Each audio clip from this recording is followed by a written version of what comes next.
अबो आज मी कशावर बोलला? वारकऱ्यांवर बोलला. किती हिंदू रस्त्यावर आला? कोणीच नाही. संग्राम भयाला विरोध करणारा मुसलमान असतं का हिंदूच असतं?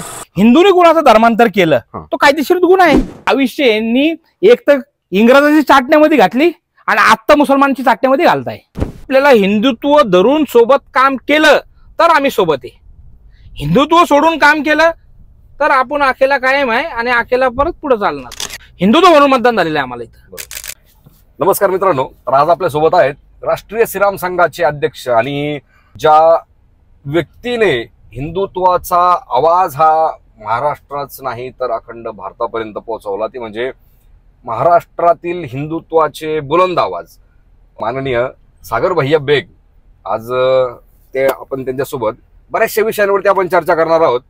तर ही चर्चा म्हणजे हा नियोजित इंटरव्ह्यू नाहीये, याला आपण नियोजित पॉडकास्ट म्हणू शकत नाही.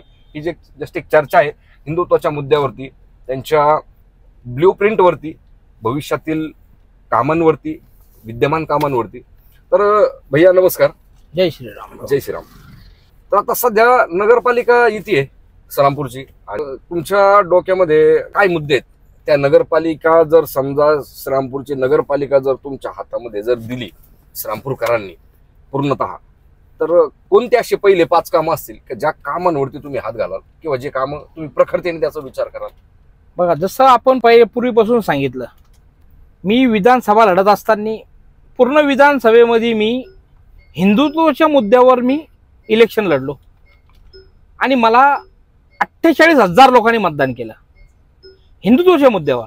आज जेव्हा नगरपालिका लागल ती पण मी हिंदुत्वाच्या मुद्द्यावर लढन. हिंदुत्वाच्या मुद्द्यावर लढत असताना विकास कामामध्ये आपल्याला 100% करायचे. बरोबर. जर आतापर्यंत नगरपालिकेचा इतिहास जर बघितला असेल आपण, आत्ता झालेले कामं तुम्हाला मी सांगतो, आत्ता झालेले नवीन लेटेस्ट झालेले कामं नगरपालिकेचे, एकाही कामाचं तुम्ही जाऊन जर सर्वे केला, एकाही कामाचा सर्वे केला, गटरीचे कामं असतील, रस्त्याचे कामं असतील, पहिल्या पावसामध्ये वाहून गेले. पहिल्या पाऊसमध्ये वाहून गेले. का गेले? प्रत्येक कॉन्ट्रॅक्टदार सोबत नगरसेवकांचे लागे बांधे आहे. कॉन्ट्रॅक्टर काम करत असताना त्याला तुम्ही जर त्रास दिला पैशासाठी, तुम्ही टक्केवारी मोठ्या प्रमाणात मागितली, तो कामच करू शकत नाही.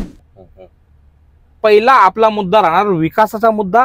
त्या विकासाच्या कामामध्ये काम देत असताना नगरपालिकेचे सीओ असतील, इतर कर्मचारी असतील, काम देत असताना त्यांनी ते विचार करून कामं द्यायचे का ह्यांनी काम केल्यानंतर ज्या कामामध्ये ज्याचे नियम त्यांनी दिलेले त्या नियमांप्रमाणे जर त्यांनी कामं केले नाही तर सर्रासपणे सगळ्यांवर गुन्हे दाखल करायला पाहिजे. आणि ते सीओच्या ताब्यात हातात आहे, ते करू शकतात.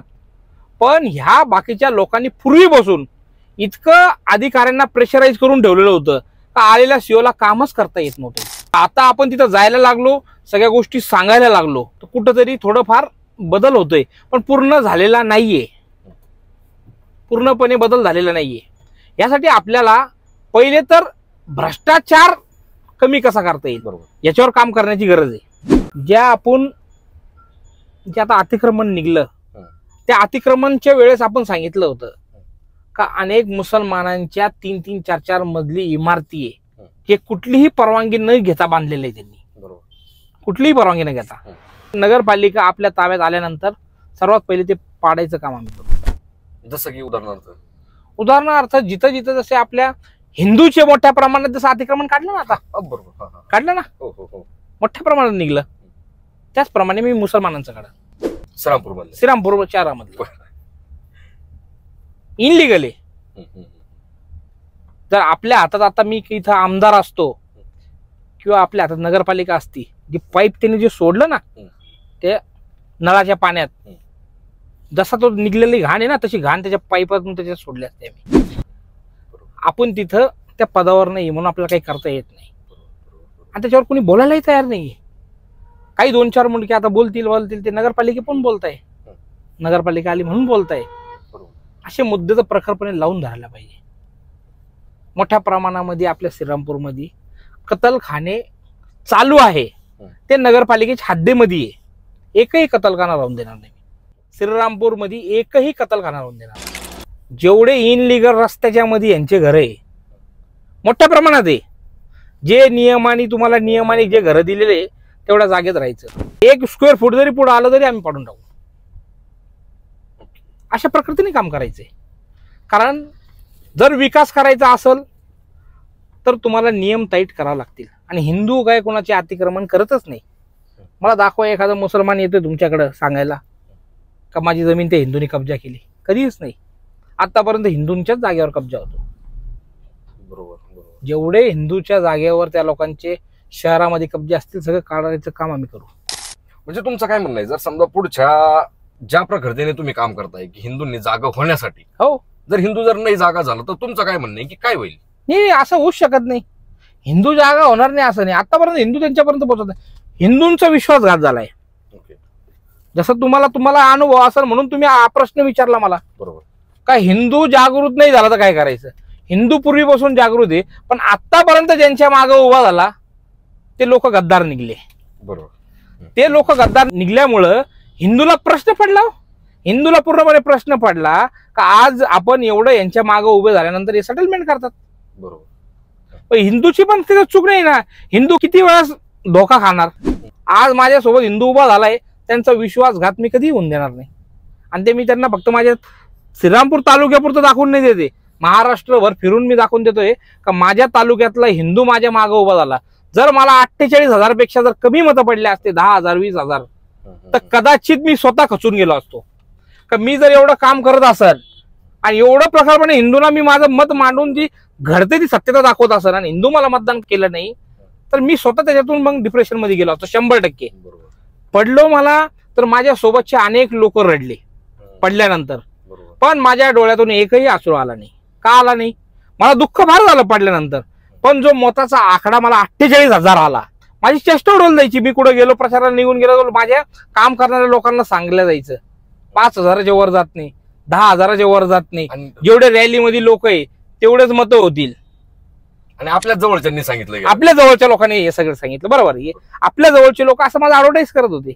जेव्हा 48,000 मतं पडले तेव्हा आनंद झाला का मला पडण्याचं दुःख नाही झालं, आमचा हिंदू जागृत झाला. बरोबर. आणि हा 48,000 माझा हा कायम स्वरूपीचा मतदान आहे. बरोबर. आणि खरोखर तुम्ही केलेल्या कामाची पोचपावती त्या दिवशी मिळाली. त्या दिवशी मला माझ्या कामाची पोचपावती मिळाली. बरोबर. बरोबर. आणि ते आले, खूप आनंद झाला मला त्या गोष्टीचा. आणि श्रीरामपूर शहरामध्ये पूर्णपणे असा प्रचार होता का श्रीरामपूर शहरामधून यांना मतदान होणार नाही, कारण यांची पार्श्वभूमी श्रीरामपूर ओळखून हे गुंड हे लोकांना त्रास देतील, लोकांना खंडण्या घेतील, व्यापाऱ्यांना त्रास देतील. व्यापाऱ्यांनी दाखवून दिलं. सगळ्यात जास्त व्यापारी लोकांनी मला मतदान केलं. माझ्या मागे व्यापारी उभे राहिले सगळ्यात जास्त. बरोबर. जे व्यापाऱ्यांना माहित होतं का याच्यावर एकही गुन्हा कधी असं नाही. व्यापाऱ्यांकडून यांनी पैसे मागितले, पावती मागितली. एक व्यापाऱ्याने मला असं सांगायचं का त्याच्याकडून मी पावती मागितली, मला ही पावती दे, गणपतीची माझी मिरवणूक पावती दे, शिवजयंती मिरवणूक दे. आतापर्यंत जे कार्यक्रम केले आपल्या जे आता तुमच्यासारखे जेवढे मित्र आहे ते मित्रांनी आम्ही कॉन्ट्री करून ते कार्यक्रम घेतलेले. मी पण असे एकट्याने नाही केले. आपला जेवढा मित्र परिवार आहे सगळ्यांच्या मदतीने कार्यक्रम घेतले. बरोबर. त्यामुळे हिंदूंनी मला मोठ्या प्रमाणात मतदान केलं. 11,500 मतं कसे पडले? फक्त आणि फक्त एकाच मुद्द्यावर, हिंदुत्वाच्या. मी म्हणलो मला कुठल्याही मुसलमाननी मतदान करू नका, मला मुसलमाननी मतदान नाही केलं आणि मला पाहिजे नव्हते. 11,500 2 नंबरचे मत पडले श्रीरामपूरमधून 11,500 मते. प्रत्येक नगरसेवकाच्या वार्डामधून माझ्या विरोधात त्यांनी जाऊन प्रचार केले, पण प्रत्येक वार्डामधून लोकांनी ऐकलं नाही. प्रत्येकांच्या वार्डामधून लीडवर आहे. 2च फक्त माझे कॉर्नर सभा झाल्या. बरोबर. श्रीरामपूरमध्ये, पुऱ्या श्रीरामपूरमध्ये. एक झालं सत्यग्राउंड पाशी पूर्णावत नगरला, दुसरे झाले अक्षय कॉर्नर. बरोबर. बरोबर. तुम्हाला असं वाटतं का की जेव्हापासून तुम्ही हा मुद्दा प्रखरतेने मांडताय तेव्हापासून खरोखर श्रीरामपूरमध्ये बरीचशी सुधारणा झाली? काँग्रेसची लोक पाहिले नाही का भगव टोप्या घालून निवेदन द्यायला जातात. अजून काय बदल पाहिजे? काँग्रेसची लोक कधी पाहिजे होते का? आता बांगलादेशचा विरोध करायला भगव टोप्या. अनेक लोक भगव टोप्या घालून येतात, मोठ्या प्रमाणात भगव टोप्या घालतात, येतात रस्त्यावर, प्रत्येक कार्यक्रमाला प्रत्येक कीर्तनाला आता हजऱ्याला होतात. ते अजून काय जागृत झालं पाहिजे हिंदूंनी. आता श्रीरामपूरचं चित्र जर बघितलं तर सगळ्यात पहिला तुम्ही शिवसेना शिंदे गटामध्ये तुम्ही प्रवेश केला. त्यानंतर श्रीरामपूरचे माजी आमदारही शिंदे गटामध्ये त्यांनी प्रवेश केला आता. आणि अजून त्यांच्यासोबत अजून एक राजकीय व्यक्ती जे आहेत श्रीरामपूरमधले त्यांनी सुद्धा शिंदे गटामध्ये प्रवेश केला. तर मग आता भविष्यामधली जी तुमची राजकीय रणनीती जी असणार आहे श्रीरामपूरच्या विकासासाठी म्हणा, नगरपालिकेच्या दृष्टीने, तेव्हा आता तुमच्या तिघांची शिवसेना शिंदे गटाच्या मार्फत शिवसेना या पक्षाच्या माध्यमातून तुमच्या तिघांची सांगड कशी बसवली जाणार, किंवा तुमचे काही राजकीय म्हणा किंवा वैचारिक काही मतभेद आहेत का? राजकीय वैचारिक मतभेद कोणाची नाही, फक्त आपला विरोध लोकांच्या विचाराला आहे. पूर्वी जेव्हा ते आमदार होते त्यावेळेस त्यांनी ठीक आहे, त्यावेळेस त्यांचं पक्षाची काही धोरणं असतील त्या धोरणाप्रमाणे त्यांच्या जवळ त्यावेळेस मुसलमान होते. शिंदे साहेब अत्यंत हिंदुत्ववादी आहे, कडवट हिंदुत्ववादी आहे. तुम्ही आत्ताची त्यांचं एक ब्रॉडकास्ट पहा, 2 दिवसापूर्वीच जे PFI आणि RSSचा फरक सांगितला. PFI आणि RSSचा औरंगजेबच्या मुद्द्यावर प्रखरपणे अधिवेशन मध्ये पहिला मुद्दा मांडणारे संविधानिक पदावर असताना उपमुख्यमंत्री असताना शिंदे साहेब कसे बोलले, ते प्रखर हिंदुत्ववादी आहे. एक नाही 10 आमदार जरी त्या पक्षात आले श्रीरामपूरमध्ये तर आम्हाला त्याच्याशी काही नाही, उलट आमची ताकद वाढतीये. पण आलेल्या आमदारांनी विचार करायचा का हा पूर्वीसारखा राष्ट्रवादी किंवा काँग्रेस पक्ष नाहीये, हा शिवसेना पक्ष आहे. इथं हिंदुत्व धरून आपल्याला काम करावं लागेल. आणि जे आम्हाला कांबळे साहेब असतील, कानडे साहेब असतील, यामा तिघांना 1.5 लाख मतं जे पडलं ना ते फक्त हिंदुत्वाच्या नावावर पडले. आणि जर ह्या मताचा अपमान आम्ही करायला गेलो, आमची भूमिका आम्ही बदलली, शिवसेना सोडून आम्ही भूमिका हातात घेतली, तर एकही सीट पूर्वीपासून जसं नगरपालिकेला शिवसेनेचं येत नाही, आत्ताही तीच परिस्थिती येईल. आपल्याला हिंदुत्व धरून सोबत काम केलं तर आम्ही सोबत आहे, हिंदुत्व सोडून काम केलं तर आपण अखेला कायम आहे आणि अखेला परत पुढे चालणार. ती आपण सगळे शिंदे साहेबांना सांगू, हिंदुत्व म्हणून मतदान झालेलं आहे आम्हाला इथं, तर ती भूमिका त्यांनी पण घ्यायलाच पाहिजे हिंदुत्वाची, तर आपल्याला मतदान होणार आहे. नाही तर माझी टीम रेडी आहे, कुठं कोण उभं करायचं, कुठं काय करायचं, ती सगळी टीम माझी रेडी आहे.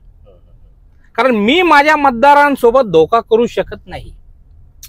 मला ज्या लोकांनी अपक्ष म्हणून मतदान केलं ना, जर मी आज माझी भूमिका बदलली तर जसं आजपर्यंत हिंदूला लोकांनी धोका दिलाय ते मलाही त्याच्यात त्या लिस्टमध्ये माझंही नाव राहील.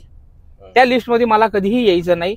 माझं राजकीय करिअर तसंही नाहीये काही, आणि असंही जर काही मी सोडून दिलं राजकारण तरी मला काही फरक पडत नाही. माझी काय त्या राजकारणावर घर चालत नाही. माझा काम वेगळं आहे, माझा धंदा वेगळा आहे. राजकारण असं ना माझं घर चालणं असं काही नाहीये.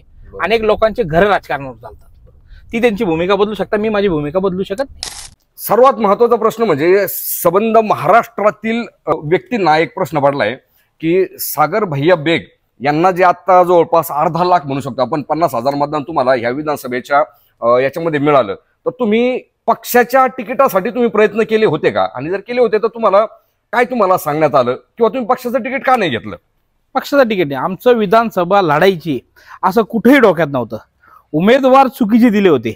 आम्हाला पाहिजे होतं जर भारतामध्ये सगळं हिंदुत्वाचं वातावरण आहे आणि लोक हिंदू म्हणून मतदान करत असेल तर जो नेता उभा राहतोय, ज्याला तुम्ही तिकीट देताय, तो सुद्धा हिंदुत्व जपणारा पाहिजे. तसे माणसं दिले नव्हते, म्हणून आम्ही अचानकपणे निर्णय घेतला का आपल्याला विधानसभा लढायची. विधानसभा लढायची म्हणजे कशासाठी लढायची? का ह्या महाराष्ट्राला दाखवून द्यायचंय का ह्या महाराष्ट्र छत्रपती शिवाजी महाराजांनी आम्हाला हिंदुत्व शिकवलंय. त्या महाराष्ट्रामध्ये जेव्हा हिंदू मतदान करतो तो हिंदुत्व म्हणून मतदान करतो. तर तो ज्याला मतदान करतो, मतदान केल्यानंतर 5 वर्षामध्ये आपले नेते एकही हिंदुत्वाचं काम करत नाही. आणि लोकांना आतापर्यंत फक्त मुसलमानच्या मतावर निवडून येतो आम्ही, असं आतापर्यंत हिंदू लोकांना वाटत होतं. आणि त्यांनी मताच्या ह्याच्यातून तसा राजकीय लोकांवर प्रेशर पण तयार केलाय. पण त्या लोकांनी लोकसभेमध्ये दाखवलं, लोकसभेमध्ये हिंदू म्हणजे आपल्या महाविकास आघाडी सोडून त्यांनी महायुतीला एकही मतदान केलं नाही. त्यांनी त्यांचं दाखवलं. विधानसभेमध्ये त्यांनी मग आपल्या हिंदूंनी काय पाहिलं का जर ते धर्म पाहून मतदान करू शकता तर आम्ही धर्म पाहून मतदान करू. विधानसभेमध्ये मोठ्या प्रमाणात हिंदूंनी मतदान केलं आणि मोठ्या प्रमाणात हिंदू तिथं पाठवले निवडून, मोठ्या प्रमाणात पाठवले ना. बीजेपीला खूप मतदान केलं, शिवसेनेला केलं, अजित पवारांना केलं. फक्त आता हिंदूचं म्हणणं काय आहे, आम्ही तुम्हाला मतदान केलं, पण आता आमचं प्रोटेक्शन, आमचं संरक्षण करायचं काम तुमचं आहे. म्हणजे देश तर संविधानाने चालतो ना. आता संविधानाने चालतो म्हणजे आता सगळे कायदे कोणाच्या हातात? सरकारच्या हातात आहे ना. पण हिंदूच्या हितासाठी काय कायदे तयार केले पाहिजे ते सरकारने करायला पाहिजे. समजा असे कोणते कायदे तुम्हाला वाटतात की जे हिंदू बांधवांच्या हितासाठी केले गेले पाहिजे, किंवा जे अजूनही अंमलात आणलेले नाहीये? आता तसं बघायला गेलं तर केंद्रामध्ये सरकार पण हिंदुत्ववादी आहे, भारतीय जनता पार्टीचं, आणि महाराष्ट्रामध्ये सरकार सुद्धा हिंदुत्ववादी सरकार आहे. तर असे कोणते कोणते कायदे पारित करायला गेले पाहिजे हिंदू धर्माच्या लोकांसाठी जे योग्य असू शकतात? आता तुम्ही जर आर्टिकल 25 जर बघितला, आर्टिकल 25 मध्ये असा तो कायदा तयार केलेला आहे का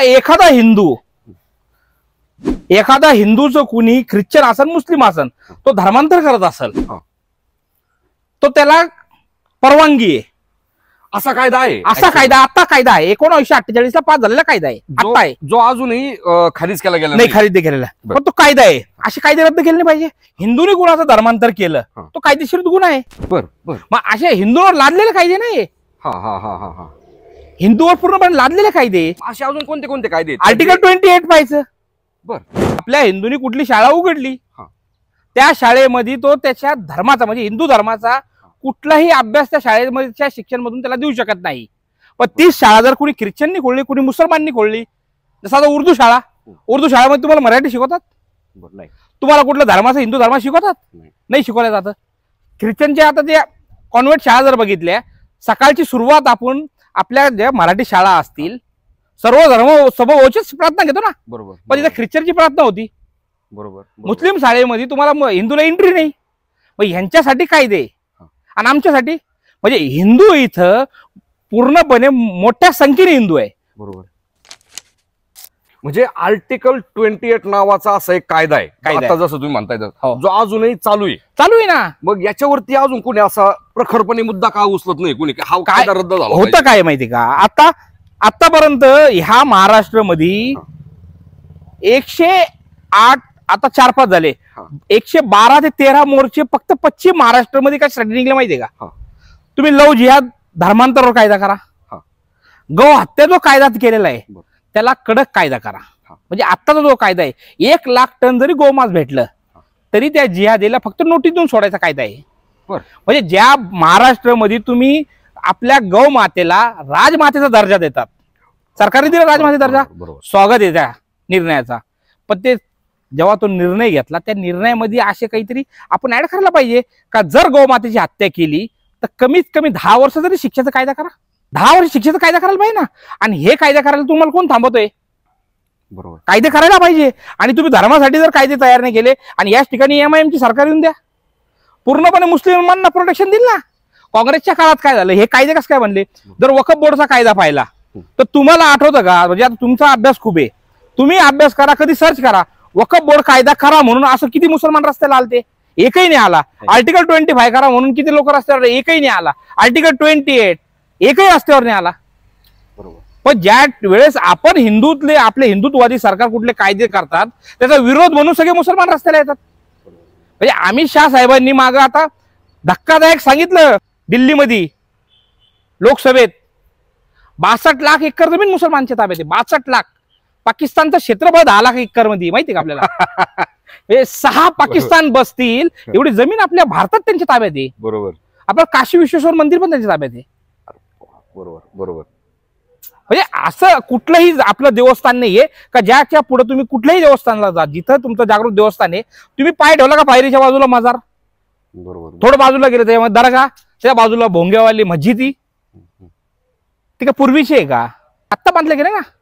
फक्त आणि फक्त हिंदूला त्रास देण्यासाठी सगळं केलेलं आहे. कायदे करायला पाहिजे. जिथं मंदिरचा परिसर आहे 100-200 मीटर पर्यंत त्याच्या कुठली मस्जिद आणि दर्गा नाही पाहिजे. हिंदूला त्रास द्यायचं काम आहे, 5 वेळ उठायचं भोकायचं, हिंदूला त्रास देण्यासाठी आहे. मंदिराची पूजा पद्धत बंद झाली यांच्या दहशतीमुळे. प्रत्येक गावांमध्ये जर पाहिलं तर कधी असे मूल्य पाहिले नव्हते, ते मूल्य येतात. गावखेडे कब्जात घेतले. पूर्वीचा मुसलमान जर बघितला, गावखेड्यातला बघितला तर आपल्या सर्व आपण जी काही पूजा पद्धत करतो त्यांच्यात येत होते, टोप्या घालत होते, मराठी बोलत होते. पण तबलिगी जमात आली आणि आज कट्टर केलं, त्यांना कट्टर केलं ना. म्हणजे ह्या कट्टरतेला तबलिगी 100% जमात ह्या तबलिगीने केलंय. तबलिगींनी असं तुमचं म्हणणं आहे की तबलिगी फिरता ना, यांचे परवानगी आहे ना, दिले नाही पाहिजे फिरायला. कुठले येतात यांचे डॉक्युमेंट पोलिसांनी जमा केले पाहिजे ना. कुठून कोण येतं, एखादा आला, आता बांगलादेशी इथे येऊन राहतात, मोठ्या प्रमाणात राहतात, बरोबर, बरोबर. मग मोठ्या प्रमाणात बांगलादेशी राहून सुद्धा पाथर्डीचं माहितीये, पाथर्डीत मी आता सभा घेतली. मोनिकाताई राजळे आमदार, गोपीचंद पडळकर साहेब आमदार, संग्राम भैया जगताप आमदार आणि मी राष्ट्रीय श्रीराम संघाचा अध्यक्ष म्हणून तिथं सभेला होतो. 56 लोकांची तिथल्या गावकऱ्या लोकांनी लिस्ट प्रशासनाला दिली. ह्या आपल्या एका कुठली तरी सरकारी जमीन मध्ये मुसलमान घर बांधून राहत आहे, पण ते इथले नाही आम्हाला संशय आहे. ज्या वेळेस सर्वेची त्यांचे मतदान कार्ड आणि सर्वेची टीम गेली तर तहसीलदारनी काय केलं माहितीये, त्यांचे मतदार कार्ड रद्द केले. मतदान कार्ड रद्द केले म्हणजे काय, ते आपले नागरिक आहे का? बरोबर. मग त्यांना काय करायला पाहिजे होते, अटक करायला पाहिजे होती, गुन्हे दाखल करायला पाहिजे ना. ते लोक तिथंच राहतात, मतदान कार्ड रद्द केले. मग याच्यावरती तिथलं जे समजा लोकनियुक्त आमदार आहेत, मग यांनी का बरं याच्यावरती ऍक्शन नाही घेण्यात आली? तुम्हाला ते मुसलमानी, जसं मी आता सांगितलं, मुसलमानांनी प्रेशर तयार केला. मी जरी अतिरेकी सांभाळला तर तुम्ही हिंदू नेता म्हणून त्याच्यावर बोलायचं नाही. तुम्ही बोलले तर आम्ही नाराज होऊन जाऊ, आम्ही तुम्हाला मतदान करणार नाही. दहशत तयार केली आहे, ती मोडण्यासाठी मी उभा झालतो. आणि महाराष्ट्रभर लोकांनी बघितलं का फक्त आणि फक्त हिंदुत्वाच्या नावावर 48,000 मतदान घेतले. आणि त्याच्यात तुमचा सिंहाचा वाटा आहे. आपणच ब्रॉडकास्ट केली ती माझी. म्हणजे ज्या वेळेस कुठली मीडिया माझे व्हिडिओ दाखवत नव्हती, माझे कुठले मीडिया माझं छापत नव्हती, काही मोजके पत्रकार आहे जे धर्मप्रेमी आहे, त्या पत्रकारांनी माझी बातमी लावली. पण आपण इलेक्शनच्या 2-3 दिवस आधी आपण ती ब्रॉडकास्ट केली ती. त्यानंतर समाजाला कळलं आणि मोठ्या प्रमाणात ती व्हायरल झाली. आणि तेव्हा लोकांना कळालं का हिंदुत्वाच्या नावावर कोणतरी उभा झालं, कोणतरी उभं राहिलंय. हिंदुत्वाच्या नावावर मतं कमी पडले असते तर आपण म्हणलो असतो हिंदूची ताकद कमी आहे. 48,000 मतं नॉट अन जोक, जवळपास अर्धा लाख म्हणता येईल. म्हणजे त्याला अर्धा लाख म्हणतात, अर्धा लाख म्हणतात त्याला. बरोबर. आता सगळ्यात महत्वाचं म्हणजे महाराष्ट्रामध्ये एक मुद्दा सध्या एकदम प्रखरतेने चालू आहे, तो म्हणजे संग्राम भैयाची हिंदुत्ववादामध्ये त्यांनी मारलेली एंट्री. त्यांनी काहीतरी एक स्टेटमेंट दिलं हिंदुत्वाच्या मुद्द्यावरती कोणत्या तरी एका विशिष्ट समाजाच्या विरोधामध्ये. तर याच्यावरून पूर्ण महाराष्ट्रामध्ये वातावरण तापलंय. की काही लोकांचं म्हणणं असं की संग्राम भैयांनी, एक आमदारांनी असं बोलायला नको होतं. आणि काही लोकांचं म्हणणं आहे की संग्राम भाईने जो मुद्दा उपस्थित केलाय, की जी बाजू मांडली ती एकदम बरोबर आहे. तर याच्यावरती तुमचं काय म्हणणं आहे? अबो आज मी कशावर बोलला? वारकऱ्यांवरती. वारकऱ्यावर बोलला. किती हिंदू रस्त्यावर आला? कोणीच नाही. संग्राम भाईला विरोध करणारा मुसलमान जास्त का हिंदूच असतं? अजित पवार साहेबांच्या पार्टीमध्ये मुसलमानपेक्षा हिंदू त्यांचा विरोध करताय. बरोबर. का बरं करताय? मुसलमान आम्हाला मतदान करा. अजितदादा पवारांची पत्नी उभे होते 2561 बूथ मध्ये, 2561 बूथ मध्ये बारामतीचे 3 बूथवर त्यांना लीड आहे फक्त मुस्लिम एरियामधून. त्यांना सुद्धा मतदान नाही केलं. तर माझी तर विनंती आहे, ते तर खूप मोठे दादा, पण त्यांनी ह्या मुसलमानच्या फंड्यात पडायलाच नाही पाहिजे. उलट भैयाला ताकद देऊन म्हणायला पाहिजे तू हिंदुत्वाच्या मुद्द्यावर लढ. कारण दादाला मतदान दादा पाहून नाही झालं, हिंदुत्वाचं मतदान झालंय. महायुती सोबत ते जुडले आणि तो मतदान हिंदुत्वाचा आहे. हिंदूंनी पक्ष नाही पाहिला, हिंदूंनी पाहिला का कुठंतरी महायुती सरकार आहे आणि त्याच्यासोबत बीजेपी आहे, शिवसेना आहे, आणि म्हणून हा मतदान झालाय. हा मतदान कुठले काय आम्हाला कांदे टमाटे आणि बटाटे स्वस्त करून द्या म्हणून नाही झाला. राम मंदिरचा निकाल लागला त्यासाठी मतदान केलंय. बरोबर बरोबर. मग भैयाला उलट ताकद दिली पाहिजे. भैयाचं जर मागचं रेकॉर्ड पाहिलं आतापर्यंत लोक म्हणतात त्यांना मताच्या टक्केवारी जर मी पाहिली मागची, तर पहिल्या वेळेस 2014ला जेव्हा उभे झाले तेव्हा ते 3,000 मतांनी निवडून आले. दुसऱ्या वेळेस 10,000 मतांनी आले. तवर ते सेक्युलर नाही म्हणता येणार, पण ते सगळे सोबत घेऊन चालत होते. मुसलमान पण सोबत घेऊन चालत होते. ज्या ठिकाणी 40,000 मतदान मुसलमानांचं आहे त्या ठिकाणी तुम्हाला पहिल्यांदा 3,000 होतं, दुसऱ्यांदा 10,000 होतं. आणि ज्या वेळेस हिंदुत्वाचा मुद्दा घेता आता किती लीड आहे माहिती का? 40,000चा. हे हिंदुत्वाचं पॉवर आहे. 40,000चं लीड आहे मतदानमध्ये आणि सगळ्या ताकदी त्यांच्यावरच उतरले होते. हे माणूस पाहून नाही, हिंदुत्व पाहून मतदान झालंय. त्यांनी हिंदुत्वाचं काम केलं, लोकांनी मतदान दिलं ना. पण आता त्यांना जर 40,000चा लीड भेटतोय, मग त्यांचं कर्तव्यच आहे का त्यांनी हिंदूची बाजू मांडली पाहिजे. बरं, हिंदूचे मंदिर कोणी कब्जा करायचं आणि फक्त मुसलमान नाराज होतो म्हणून त्यांनी घरात बसायचं का? आमच्यासारखे तुमच्यासारखे लोकच जातील आणि तिथं सांगतील का हे आमचं मंदिर आहे? सगळ्या लोकप्रतिनिधीचं काम आहे, ते काम करता येते. बरोबर बरोबर. मग आता सध्या गो हत्येचा जो मुद्दा आहे, मग ह्या मुद्द्यामध्ये सुद्धा संग्राम भैयांनी उडी मारायला पाहिजे का? किंवा ते त्या गोष्टींचं तेवढं समर्थन करताय का की गो हत्या झाली नाही पाहिजे, किंवा गो हत्या जे करताय त्यांना शिक्षा देणे किंवा त्यांच्या त्या गाड्या पकडणे वगैरे? मला वाटतं हिवाळी अधिवेशन मध्येच संग्राम भैयांनीच अधिवेशन मध्ये मुद्दा घेतला ना, ते ज्या गो हत्या करणाऱ्यावर डबल गुन्हे दाखल होत असेल तर त्यांच्यावर मोका लावा. मग यांनी मागणी केली ना भैयांनी, फडणवीस साहेबांनी मान्य पण केली. अजून तो कायदा तसा झाला नाही. ते वेळ नाही घ्यायला पाहिजे. आपल्या धर्माच्या कायद्यासाठी वेळ गेला नाही पाहिजे. कायदे परत लवकर तयार झाले पाहिजे. कारण जर वक्फ बोर्ड पाहिलं ना आपण, वक्फ बोर्ड 1954 मध्ये हा कायदा तयार झालाय. कायदा का तयार झाला आपल्याला माहिती? वक्फ बोर्ड का तयार झाला आपल्या लोकांना जास्त याची माहिती नाहीये. 1954 मध्ये वक्फ बोर्ड कायदा तयार करण्यासाठी 1947 ला त्याची मीटिंग झाली. त्यात आपले होते महात्मे टकले, ते पण होते त्या मीटिंगला.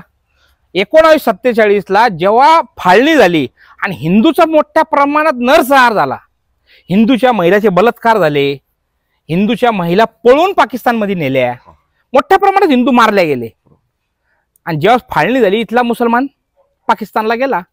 तर पाकिस्तानला जायच्या आधी त्यांच्या इथं जमिनी होत्या, ते पाकिस्तानमध्ये जाऊन थांबले. पाकिस्तानमध्ये थांबल्यानंतर इथल्या सरकारला, काँग्रेस सरकारला प्रश्न पडला का आमचे बंधू तिथं राहायला गेले, त्या बंधूंच्या जमिनीचं करायचं काय? मग आता काहीतरी षडयंत्र करावं लागेल. मग हा वक्फ बोर्डचा कायदा तयार केला. वक्फ म्हणजे काय? अल्लाला दान केलेली जमीन. अल्लाला काय करायची जमीन? अल्लाला दान केलेली जमीन ह्याला म्हणतो वक्फ बोर्ड. तो वक्फ बोर्डचा कायदा तयार केला 1954 मध्ये. तिथला गेलेल्या मुसलमानांच्या जमिनी इथं मुसलमान तयार केले, जिहादी, जे अतिरेकीला सपोर्ट करतील, हिंदू विरोधी लोकांना सपोर्ट करतील, असे जिहादी तयार केले. आणि वक्फ बोर्ड कायदा तयार करून त्या जमिनी सगळ्या होत्या त्यांच्या ताब्यात देऊन टाकले. जमिनी ताब्यात दिल्यानंतर कायदा केला का ज्या ज्या ठिकाणी अशा पडी जमीन राहतील आणि मुसलमान समाज जाऊन तिथं त्याची पूजापाठ म्हणजे नमाज विमाज पडणं तो करत असेल आणि काही वर्ष तो करतोय, असे त्याच्याकडे पुरावे गोळा झाले आणि तो म्हणला ही जमीन त्याची आहे, ती जमीन त्याला देऊन टाकायची. म्हणजे 1947 ला हे असं कायदे तयार करायला आले. 1954 ला तो पास झाला. पास झाल्यानंतर जिथला आपला हिंदू पण पाकिस्तान मधला इथं आला राहिला, पण तिकडची पाकिस्तानची जमीन ती जमा करून घेतली सरकारने. हा किडा कुणाला? भारतातल्या हिंदूंना फक्त. हा किडा भारताच्या हिंदूला होता ना. हा असा कायदा आहे खतरनाक. 62 लाख एकर जमीन म्हणता कशाला? ताब्यात आहे त्यांच्या आज. म्हणजे भयानकचे भयानक जितके कायदे असे हिंदू विरोधी तयार करून ठेवले का हिंदू धर्माला पूर्णपणे इथून संपून एक त्याला ख्रिश्चन राष्ट्र करून टाकायचं किंवा मुस्लिम राष्ट्र करायचं. कारण जर काँग्रेसची जर तुम्ही पूर्वीपासून पाहिजे त्याची स्थापना 1885 मध्ये काँग्रेसची स्थापना झालेली बरोबर. आणि तो करणारा पण मला वाटतं विदेशी होता. नाव मला आता आठवत नाही त्याचा. स्थापना करणाराही विदेशी होता. ज्यांनी स्थापना केली त्या विचारानेच केली. कारण यांनी आयुष्य यांचं पूर्ण जर पाहिलं या गांधी परिवारचं, तर आयुष्य यांनी एक तर इंग्रजाची चाटण्यामध्ये घातली आणि आत्ता मुसलमानची चाटण्यामध्ये घालताय. म्हणजे जर आयुष्य यांचं पाहिलं, राहुल गांधी पाहिला तर कधी जानवा घालतो, कधी काय काय कुठं नाही करतो, तसं त्याला पाहिलं तर तो अमर अकबर अँथनी आहे. पण अमर अकबर अँथनी जरी असला तरी जर यांचे सगळे पूर्वज काढले तर सगळ्यांचा बाप रामलालच निघणार. पण तरी ते सुधरत नाही ते. आणि याच्यासाठी हिंदूंनी विरोध करायला पाहिजे. हिंदू आता करतोय, पण तो महाराष्ट्राला हिंदू करतोय. पण मग तुम्हाला असं वाटतंय का की आता हिंदू जागा होतोय किंवा झालाय, ज्या प्रखरतेने तुम्ही हिंदुत्वासाठी काम करताय आणि जेवढी लोकप्रियता म्हणा किंवा जेवढा सपोर्ट तुम्हाला हिंदुत्वाच्या मुद्द्यासाठी मिळतोय, हिंदू धर्माच्या लोकांचा तुम्हाला मिळतोय, तर तुम्हाला असं वाटतंय का की जे काम तुम्ही करताय त्याला खरोखर यश मिळतंय आणि हिंदू आता जागा होतोय? 100%. 48,000 लोकांनी मतदान केले. अनुक्रमांक 15 माझं चिन्ह असताना 48,000 लोकांनी मला मतदान केलं. ज्या माणसाने मताचं ती मशीन कशी असते ती नाही पाहिली होती कधी, त्या माणसाला 48,000 लोक मत करतात. आता किती जागृत झालं पाहिजे? बरोबर. अर्धा लाख मतदान झाले, आता अजून किती जागृत, आता किती जागृत झालं. आणि जिथं गेलो तिथं तसे मोर्चे आपले निघताय. जेवढे मोर्चे आतापर्यंत आपले निघताय त्या मोर्चाला मोठ्या प्रमाणात हिंदूचा प्रतिसाद आहे. बरोबर, मोठ्या प्रमाणात. आणि तुम्ही घेत असलेल्या सभा आहेत, सभेला सुद्धा हजारो लाखोच्या पटीमध्ये गर्दी होतीये. गर्दी फक्त एकाच गोष्टीसाठी की सागर भैया बेग यांना ऐकण्यासाठी. आता भले त्या स्टेजवरती जसं की आम्ही बघतो त्या स्टेजवरती खासदार असतात, आमदार असतात, काही माजी खासदार आहेत, काही माजी आमदार आहेत, काही विद्यमान आहेत, तर त्यांना ऐकण्यासाठी एवढी गर्दी नसते, त्यांना बघण्यासाठी एवढी गर्दी नसते, तेवढी राष्ट्रीय श्रीराम संघाचे अध्यक्ष सागर भैया बेग यांना ऐकण्यासाठी गर्दी असते. नाही, तसं नाही. आता काय होतं, मुद्दा तसा आहे. आता काय आम्ही रोज त्याच्यात काम करतो, बरोबर. इतर नेते करतात पण त्यांना तेवढं डीप मध्ये अभ्यास नसतो. जसं आम्ही येऊन त्याच्याशी भाषण करतो जे लोकांना ऐकायचे, आम्ही ते प्रखरपणे बोलू शकतो. ते संविधानिक पदावर असल्यामुळं त्यांना तसं बोलता येत नाही. तसंच आता भैयाचं बघा, एक काही शब्द काढला पुरा महाराष्ट्राचे मुसलमान जागृत झाले ना, त्यांचे विरोध उतरले ना पूर्ण, म्हणून ते बोलू शकत नाही. आणि आमचं रोजच ते काम आहे. आणि समाजामध्ये काम करत असताना तुम्ही निस्वार्थ जेव्हा काम करता आणि मतासाठी काम करता याच्यासाठी दोन फरक राहतात. समाज एक्सेप्ट करायला वेळ जातो. असं महाराष्ट्रामध्ये आता मी एक तालुक्यामध्ये आपण श्रीरामपूर तालुक्यामध्ये राहतो, पण महाराष्ट्रभर जसं मी अमरावतीला सभा केल्या, नागपूरला केल्या, अनेक ठिकाणी महाराष्ट्रात मी अनेक ठिकाणी पार कोल्हापूर सोलापूर सगळीकडे जाऊन आलो. कशामुळे जाऊन आलो? आपण हिंदुत्वावर प्रखर बोलतो म्हणून. बरोबर. आणि मला तिथे इलेक्शन नाही लढायचंय, पण जर मी विचार केला का माझ्या मतदारसंघातच मी राहील आणि माझ्या मतदारसंघातच करण, पण हिंदुत्वासाठी बोलणार कोणी? आज आपण सगळीकडे फिरतोय, अनेक लोक बाहेरून येऊन आपल्याकडे फिरताय, जसं राजाभाई असतील, नितेशजी असतील, हे सगळे फिरताय. आज हिंदू जागृत झाला ना. कमी काय होणार? 288 विधानसभेला आमदार असतात. 288 मध्ये 85% मला वाटतं हिंदू असतील. पण कुठल्याही कायद्याची मागणी करायच्या टायमाला, एखादा कायदा माग 2 वर्षापूर्वी लव जिहादसाठी नितेशजींनी मागणी केली होती, लव जिहादवर कायदा करा. ते एकटे बोलत होते. तो आबू आदमी आणि तो शेख आमदार हे बोंबलायला लागले जोराजोरात, कशाला कायदा पाहिजे. पण हे पाहून 85% बसलेला हिंदू तिथं जागृत व्हायला पाहिजे होता. त्यांनी पण आढळलं पाहिजे आमच्या याच्यात लव जिहादवर कायदा होत असेल तर तुझं का पोटात दुखते. ते बोलले नाही ना, म्हणून लोकसभेला तो फटका बसला. बरोबर बरोबर बरोबर. तुम्हाला भैया आतापर्यंत हिंदुत्वाच्या मुद्द्यावरती तुम्ही एवढं प्रखरतेने बोलताय, एवढं प्रखरतेने तुम्ही भाषण देताय, आणि त्यातल्या जवळपास बऱ्याचशा लोकांना तुमचे हे शब्द आवडत आहे, बरेचसे काही विशिष्ट लोक आहेत त्यांना आवडत नाहीये. तर तुम्हाला कधी असा थ्रेट जाणवलाय का, किंवा तुम्हाला असं कधी धमकीचे फोन वगैरे कधी आलेत का, की तुम्ही जे काम करताय ते बंद करा, अन्यथा असं होईल तसं होईल, किंवा अनुचित असा काही प्रकार घडवण्याचा कधी नाही झालाय का असा सिनारिओ? प्रयत्न होत राहतात, पण प्रत्येक जिहादीला माहिती आहे माझा पूर्वी क्षेत्र कोणता होता. मी तो काय क्षेत्र अजून सोडला नाही, फक्त ते ट्रॅक बदललाय. बरोबर. आता माझा लढा फक्त हिंदू धर्मविरोधी सोबत आहे. बरोबर. पण त्यांना माझं माहिती आहे, मी 9 वर्ष जेलला काढले. अनेक लुख्खे लाखे जेवढे होते सगळे मध्ये हाता घालून गेलेले माझे, जेवढे आज पुढे असतील. तर जाणवतं म्हणजे अनेक ठिकाणी माझ्यावर हल्ला करायला वेपन आणले, अमुक आणले, प्रशासनाने धरले, पण प्रशासनाने सगळं दाबलंय, पोलिसांनी दाबलं ते. आता काही हिंदुत्ववादी पोलीस पण आहे ना, सर्व्हिस करताय ना. जसे नवीन जर आपण मुलं बघितले जे भरती झालेले 100% हिंदुत्ववादी आहे. बरोबर. कारण तिथं जे नोकरी करतात ते पाहतात का त्यांच्यामध्ये त्या 100 हिंदूंमध्ये जर एक मुसलमान असला आणि त्याच्या समाजाचा कोणता आरोपी आणला तर तो त्याला कशी ठेप देतो, ते डोळ्यांनी पाहतात. आणि तिथे त्यांना दिसतं. म्हणजे मी जेललाही अनुभव घेतला आणि बाहेरही घेतो. कारण हे हिंदुत्ववादी पोलीस जिथं तेव्हा ड्युटीला असताना आपल्याला ती माहिती म्हणजे त्यांना एक आपल्याबद्दल आपुलकी आहे. बरोबर. का असे आरोपी आणले होते, त्यांनी असा जबाब दिला, पण ते पूर्णपणे दाबल्या झाला. अनेक वेळा झालं. आणि ह्या सगळ्या गोष्टी होत असताना ते किती लोकांनी प्रयत्न केले, काय केले, तर मी काय याच्यातून हटणार आहे का? बरोबर. आम्हाला इतिहास छत्रपती शिवाजी महाराजांचा आहे. बरोबर. आपल्याला लढायला शिकवलंय, आपल्याला स्वतंत्रवीर सावरकर आहे, बरोबर, भगतसिंग आहे, राजगुरू आहेत. बरोबर. अशा लोकांचा इतिहास घेऊन आपण चालतोय. बरोबर. शिकवण आपल्यावरती झाली, ते शिकवले ना. मग या बाकीच्या किरकोळ कारकोळ गोष्टीकडेच आम्ही लक्षही देत नाही. आणि आपलं काम काय थांबणार आहे का? याशी किरकोळ कारकोळ उठले भोगतील कोणी. बरोबर. आता भैया तुम्हाला श्रामपूर विधानसभेच्या ह्या निवडणुकीमध्ये तुम्हाला जवळपास अर्धा लाख मत देऊन तुम्हाला एवढं लोकांनी प्रेम दिलं, एवढं तुमच्यावरती लोकांनी विश्वास दाखवलाय. तर आता येणाऱ्या नगरपालिकेच्या निवडणुकीमध्ये काही तुमचं प्लॅनिंग आहे का? 100% तिथं पूर्णपणे हिंदुत्ववादी नगराध्यक्ष बसला पाहिजे, कुणी का असा ना. पण त्यांनी बाजू हिंदुत्वाचीच घेतली पाहिजे. परत जर चुकीचा दिला तर मी स्वतः उभा राहील. माणूस हिंदुत्ववादी पाहिजे. मग तुम्ही स्वतःचा पॅनल लावणार तुमचा, की काय तुमच्या डोक्यात? नाही, मी आता प्रवेश केला ना शिवसेनेत शिंदे साहेबांकडे. शिंदे साहेबांच्या नेतृत्वामध्येच आम्ही इलेक्शन लढणार. पण लढत असताना त्याच्यामध्ये एकाही मुसलमानांना शिवसेनेकडून आपल्या श्रीरामपूरमध्ये तरी तिकीट दिलं तर मी त्या पक्षात थांबणार नाही. हिंदूला द्यायचे, हिंदूचं काम आम्ही करू. पण ज्या हिंदूला आपण तिकीट देतोय ते हिंदूंनी फक्त हिंदूचं काम केलं पाहिजे. आतापर्यंत 10 नगरसेवक बीजेपीत आले, ठीक आहे, उशिरा काय होय ना. त्यातले काही नगरसेवक असे होते जरी काँग्रेसमध्ये होते तर ते विचाराने हिंदुत्ववादी होते. त्यावेळेस वेळ होती. पण आता जे काही 10 लोक आले त्यांनी जर हिंदुत्वाचं काम नाही केलं तर त्यांच्या विरोधात पण मी काम करणार. माझा विरोध कुठल्याही माणसाला, कुठल्याही पक्षाला नाहीये. कुणी कोणत्याही पक्षात असला, जर एखादा माणूस MIM मध्ये असला पण काम हिंदुत्वाचं करत असेल तर आपण त्याच्या मागे, त्याला जी मदत लागेल ती. माझं क्षेत्र राजकीय नाहीचे आणि मला या क्षेत्राशी करायचं नाही. पण आपले कुठले कायदे असतील, आपले काम करण्यासाठी राजकीय माणूस हिंदुत्ववादी पाहिजे, म्हणून आमचा लढा आहे.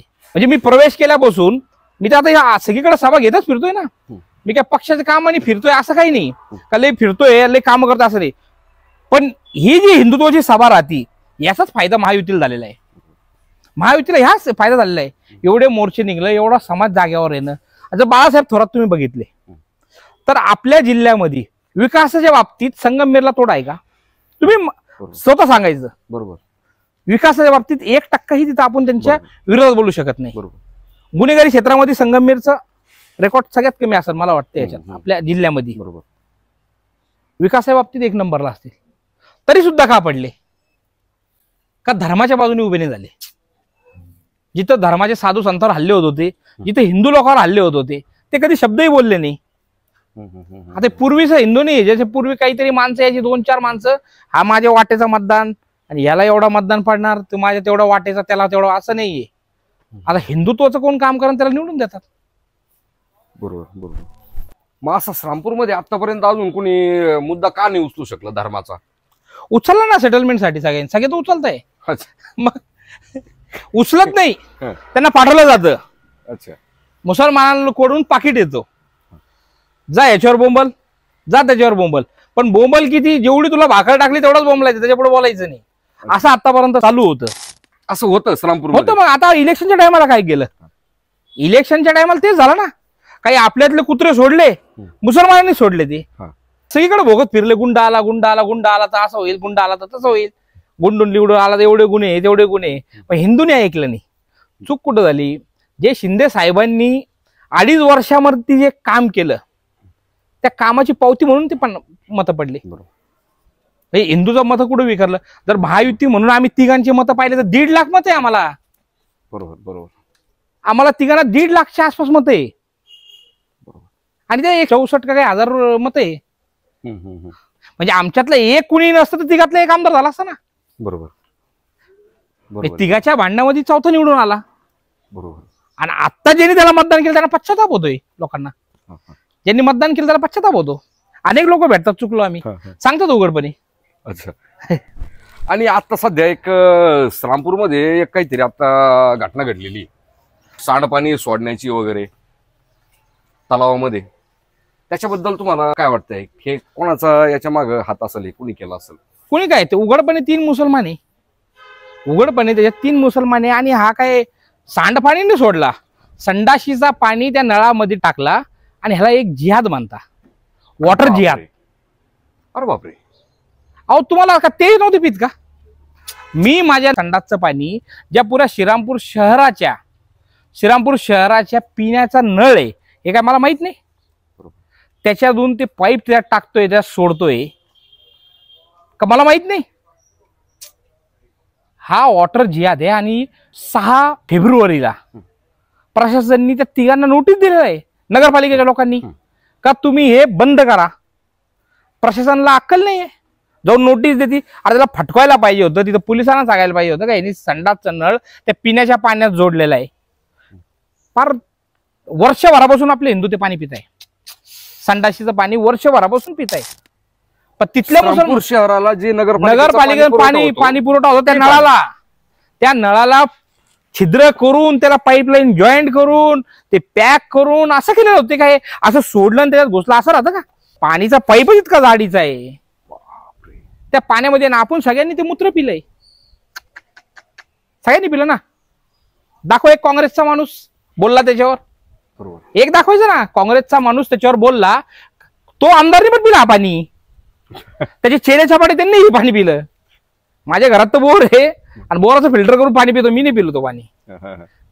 त्यांच्यावरती काही कारवाई झाली का? अजून कारवाई केली ना, मग त्यांना नोटीस दिला, सोडण्यात आला ना. नोटीस देऊन सोडणे याला आपण कारवाई म्हणू शकतो? म्हणजे मला नाही कळलं. म्हणजे त्यांच्यावर त्यांना गुन्हा असा दाखल केला का ज्या गुन्ह्यामध्ये त्यांना अटकच नाहीये, बिलेबल ऑफेन्स. नोटीस देऊन त्यांना सोडून दिलं, ताकीद देऊन. परत असं करणार नाही. पण ते मूत लोकांनी पिलं हिंदूंनी मोठ्या प्रमाणात. तरी एकही काँग्रेसी बोलला नाही. का बरं बोलला नाही? मतदान नाराज होईल. 8,000 मत आहे ना ओगले ना तिथून. 8,000 मत मुस्लिम एरियातून आहे. ते नाराज होऊन जातील. आणि त्यांना ज्यांनी मत दिले ना त्यांनी पण ते मूत पिले. सेम काहीतरी बेलापूरमध्ये घटना उघडकीस आली, ती बेकरीमध्ये गोमांस वगैरे आढळलं. त्याच्याबद्दल तुम्हाला? आढळलं म्हणजे काय? प्रत्येक दुकानात गोमांस विक्री चालतो, आपल्याला माहिती आहे का? ते जर दुधाचं दुकान ठेवत असेल त्यातून गोमांस विक्री करतात. का करतात? तुमच्या प्रत्येक जेवणामध्ये, तुमच्या अन्नामध्ये गाईचं रक्त टाकणं, गाईचं मांस लावून तुम्हाला हिंदू लोकांना भ्रष्ट करायचं काम हा मुसलमान करतो.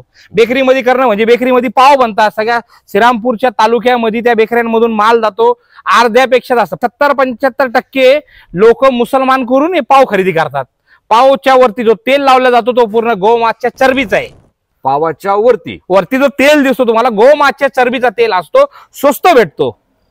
म्हणजे तुमचं असं म्हणणं आहे का हे भारतामध्ये जेवढ्या बेकऱ्या आहेत ते पाव जे खातात ते पूर्ण गोमांसची चरबी खातात. अरे बापरे. अरे हा जिहाद आहे. आम्ही काय म्हणतो बरं, तुम्ही कुठल्या हॉस्पिटलला घेत असाल, एखाद्या नवरा बायकोला मूळ बाळ होत नाही असे मुस्लिम केस किती भेटतात तुम्हाला? नाही. हिंदूचे केसेस आहे ना मोठ्या प्रमाणात. बरोबर. तुम्हाला ज्यूसच्या माध्यमातून दिलं जातं. ज्यूस मध्ये तुम्हाला गोळी घातली जाते. तुमच्या जेवणामध्ये तुमचं जेवण वेगळं बनवले जातात. त्यात गोळ्या अनेक केसेस ओपन झाली ना. तुम्हाला त्या माध्यमातून तुम्हाला कॅन्सर कसा होईल, तुम्हाला टीबी कशी होईल, अनेक गोळ्या तुमच्या जेवणामध्ये घालून तुम्हाला दिल्या जातात आणि तो हिंदू खातो. ते जे पाव जे बनवले जातात त्या पावावरती दुसरं तेल का नाही वापरलं जाऊ शकत? दुसरा तेल आहे जो त्या पावावर लावला जातो तो माग येतो. काय आम्ही चौकशी केली आता, तो माग येतो. त्यामुळे हिंदू त्याच्यात टिकत नाही. अच्छा, म्हणजे तुमचं असं म्हणणं आहे का ते तेल महाग असल्यामुळं ते चरबीचं जे तेल ज्या पावची जी कॉस्ट आहे 2-5 रुपयाला काहीतरी आपले दुकानदार घेतात, त्या कॉस्ट मध्ये तो त्या रेट मध्ये द्यायला परवडत नाही. जर तेल वापरलं तर चांगल्या क्वालिटीचं जर वापरलं तर ते कॉस्ट मध्ये घेत नाही. आणि मग वडापावच्या गाड्या राहिले, छोट्या मोठ्या व्यवसायावर राहते, त्यांना घ्यायला परवडत नाही. ते मुसलमान घेतात चरबीचा. अच्छा, म्हणजे पण हिंदूला माहित नाही ना याच चालू आहे. हिंदूला माहित नाहीये. म्हणजे ते जर तेल तुमचं असं म्हणणे ते तेल वापरलं तर पावाची प्रोडक्शन कॉस्ट वाढती. आणि हे जर चरबीचं तेल वापरलं तर त्याची प्रोडक्शन कॉस्ट कमी होती. आणि ते वापरताना काय त्याला तर खायचं नाहीये. तुम्ही बेकरीचे पाहिले असाल का, टोस्ट जर पॅकिंग करत असाल त्याला चाटतात, पॅक करतात. आणि ते तुम्ही कोणाला चारता? आपल्या लहान लहान पोरांना चारता ना तुम्ही. आज रस्त्याच्या कडेला जेवढे तुम्हाला हातगाडेवाले दिसतील, टोस्टवाले दिसतील, वेगळ्या चांगल्या क्वालिटीचे दिसतील, किती लोक हिंदू व्यावसायिक आहे मला दाखवा. कारण त्यांनी फुकट जरी वाटलं तरी त्यांना परवडणार आहे, कारण त्यांना फूड जिहाद करायचं आहे.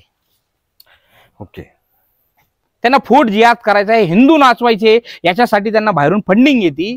काय मोठ्या प्रमाणात जगामध्ये हिंदू राष्ट्र बनणारा एक देश राहिलेला आहे. याला पूर्णपणे नासून टाका, आजाराला लावून टाका. किती हिंदूला तुम्हाला घराघरामध्ये एक असं घर दाखवायचे ज्या घरात शुगर बीपीचे पेशंट नाहीये? काय कारण आहे? मागं मुसलमानाची बाबळेश्वरमध्ये एक कंपनी धरल्या गेली मसाल्याची, केमिकलनी मसाला तयार व्हायचा आणि सगळ्या हॉटेलला त्याचं प्रोडक्शन होतं. तुम्ही ज्या धाब्यावर जाता ना त्या सगळ्या हॉटेलवर त्याचं प्रोडक्शन होतं. रेड मारली, धरल्या गेलं ना. ही जी फंडिंग जी म्हणतो आपण, ही फंडिंग यांना येते कुठून नेमकं ही, आणि याचा सोर्स काय असतो या फंडिंग? बघा, सरकार आल्यापासून, बीजेपीचं सरकार आल्यापासून मोठ्या प्रमाणात ही फंडिंग बंद झालेली आहे. म्हणजे तो एक हरामी होता आपल्याकडे, जाकीर नाईक. बरोबर. तो मोठ्या प्रमाणात ओपन स्टेजवरून भाषण करायचं धर्मांतरासाठी, स्टेजवरून. अनेक अतिरेक्यासोबत त्याचे संबंध होते. पण बीजेपी गव्हर्नमेंट आल्यानंतर तो पळून गेला इथून. असे अनेक लोक एक ते बाहेरून फंडिंग करतात. सरकारने पूर्णपणे त्यांचे सोर्स पैसे येण्याचा बंद केलाय. हे जे असे बावचाळल्यावानी करताय ना सगळे, मोदींची जी टीका करताय, जेवढी टीका करताय, ह्यांचा येणारा पैसा बंद झाला. पूर्वी जसं जेवढ्या प्रमाणात ख्रिश्चन धर्मांतर व्हायचं तो प्रमाण बघा किती कमी झाला. आता तुम्हाला जास्त पाहिजे, विदेशी फंडिंग बंद झाली ना. म्हणजे हिंदू कुणाच्या घरी जातो कधी? एक मला अशी केस दाखवायची, हिंदू एखाद्याच्या घरी गेला आणि तू मुसलमान हिंदू होऊन जा, तुझ्यावर प्रेशर केला, एक केस दाखवा. एखाद्या ख्रिश्चनच्या घरी गेला, तू ख्रिश्चनचा हिंदू होऊन जा, एक केस दाखवा. एक केस दाखवायची अशी का ते गुन्हा दाखल झाला. आणि किती हिंदूची असे केस दाखवायचे का त्याला मुसलमान होण्यासाठी दमदाटी केली, मारहाण केली, त्याला खोटं बोलून धर्मांतर केलं, अशी किती केस दाखवायची. पहिले हिंदूंनी खरेदी करत असताना हिंदूंकडून खरेदी करायची ही सवय लावली पाहिजे. मोठ्या मोठ्या बेकऱ्या आहे, आपण केक घेतो, त्यांचं जर ते बनवायची पद्धत पाहिली, त्याला माहिती आहे माझ्याकडे घेणारा मुसलमान येईल. मुसलमान मध्ये केक कापत नाही, हे आपल्याला माहिती आहे का? माहित नसेल. मुसलमानांना वाढदिवस साजरा करायच्या टायमाला त्यांच्यात केक कापत नाही. ते केक बनल्यासारखा फक्त हिंदूंसाठी, आणि हिंदूंना देण्यासाठी एक तर त्याच्यात थुकेल राहतील किंवा गोळ्या राहतील. ते हिंदूंनी घ्यायचे आणि त्याला पण त्या लहान पोराला सुद्धा त्या आजारमध्ये घेऊन टाकायचं. प्रत्येक लहान पोराला पण ते आयुष्य बर्बाद करतोय तो पाव खाऊन. लहान लहान पोराला आता मुंबईमध्ये एक सर्वे झाला, 13 वर्षाच्या आतील मुलाला 12 का 13,000 मुलं शुगरचे पेशंट निघले. शुगरचे पेशंट निघले, अशेज्ञ झाले. ह्या जेवढे आता MIDC जर पाहिली, MIDC मध्ये मोठ्या प्रमाणात तुमच्या डेअरी मिल्क कॅडबरी ती पहिले पूर्वी बनत असेल, ओरिजिनल बनत असेल, आता त्या प्रकारचे चित्र राहतात. त्या सेम पॅकिंग त्या सेम पॅकिंगचे MIDC बनतात, डुप्लिकेट. आणि तुम्हाला त्याच्या टेस्टसाठी, चांगल्या टेस्टसाठी चरबीचा वापर गाईच्याच. प्रत्येक प्रोडक्ट मध्ये, तुमच्या खाण्याच्या प्रोडक्ट मध्ये चरबीचा ते ऑइल टाकतात, म्हणजे टाकतातच. चॉकलेट, बारके बारके चॉकलेट सगळीकडे येतात, छोट्या मोठ्या किराणा दुकानला. सगळं प्रोडक्शन मुसलमान करतो. कधीतरी बघा, सगळं प्रोडक्शन मुसलमान करतो. तो प्रोडक्शन करून तो स्वतः खात नाही, तो आपल्या हिंदूला खायला देतो. हिंदूने बैले खरेदी करत असताना हिंदूकडून करायला पाहिजे, जर त्याला या सगळ्या गोष्टीतून वाचायचं असेल तर. आणि काय बाहेरचं खायची गरज नाही ना, आपल्याकडे एवढ्या सगळ्या आपल्या हिंदू लोकांच्या मोठ्या प्रमाणात दुकान आहेत सगळे. मटण खायचं, नॅचरल गोष्ट आहे, नॅचरल आहे. पण तिथंच खायला जायचं आणि ते खायचं आणि आजार घेऊन यायचा.